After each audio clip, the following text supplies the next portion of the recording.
اے اللہ جو تڑپ رہے ہیں انہیں کعبہ دکھا دے، جو تڑپ رہے ہیں انہیں مدینہ دکھا دے۔ اے اللہ بڑے دن ہوئے تیرا گھر دیکھے، تیرے حبیب کا در دیکھے۔ اے اللہ تجھے غوث پاک کا واسطہ پیش کرتے ہیں، اے اللہ ہمیں جلدی جلدی مکے مدینے کی بعد اب حاضری عطا فرما۔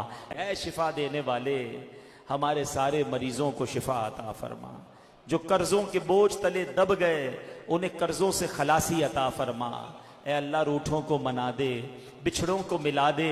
اے کریم تیرے خزانوں میں کمی نہیں مولا، آج سب کی جھولیوں میں برکتیں عطا فرما، سب کے رزق حلال میں برکت ڈال دے، رزق حرام سے ہم سب کو محفوظ فرما۔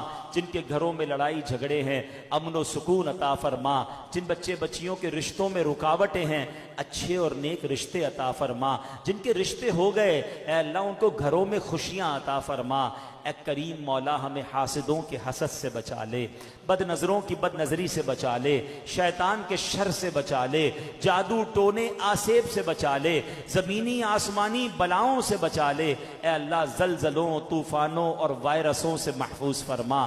اے کریم مولا تیرے خزانوں میں کمی نہیں، آج جس جس کا ہاتھ اٹھا ہوا ہے جو جو تمنائی ہے اے اللہ سب کی جھولیوں میں ان کی مرادیں ڈال دے۔ اے اللہ جو جو ہمارے حق میں بہتر ہے وہ ہمیں عطا فرما، جو حق میں بہتر نہیں اس کا خیال بھی ہمارے دل سے نکال دے۔ اے اللہ جو تڑپ رہے ہیں انہیں کعبہ دکھا دے، جو تڑپ رہے ہیں انہیں مدینہ دکھا دے۔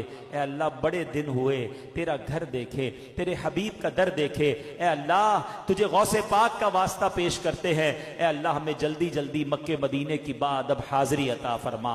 اے اللہ بغداد معلیٰ کی خیر فرما، فلسطین کے مسلمانوں کی خیر فرما۔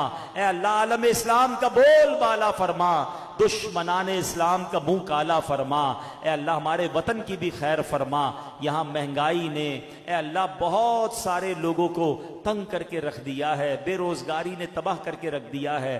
اے اللہ کئی لوگ وطن چھوڑ کر جا رہے ہیں، ہمارے وطن کو ایسا خوشحال کر دے مولا کہ یہاں بسنے والا ہر مسلمان خوشحالی والی برکت والی زندگی گزارے، وطن چھوڑ کر بیوی بچوں ماں باپ کو چھوڑ کر کہیں پیسے کمانے کے لیے نہ جانا پڑے۔ اے اللہ ہمیں ہمارے وطن میں ہی خوشحالی والی برکت والی زندگی عطا فرما، ہمارے وطن کو امن و سکون کا گہوارہ بنا۔ اے اللہ ہماری دعوت اسلامی کو ترقیاں اور عروج عطا فرما، بالخصوص حیدرآباد میں، سندھ میں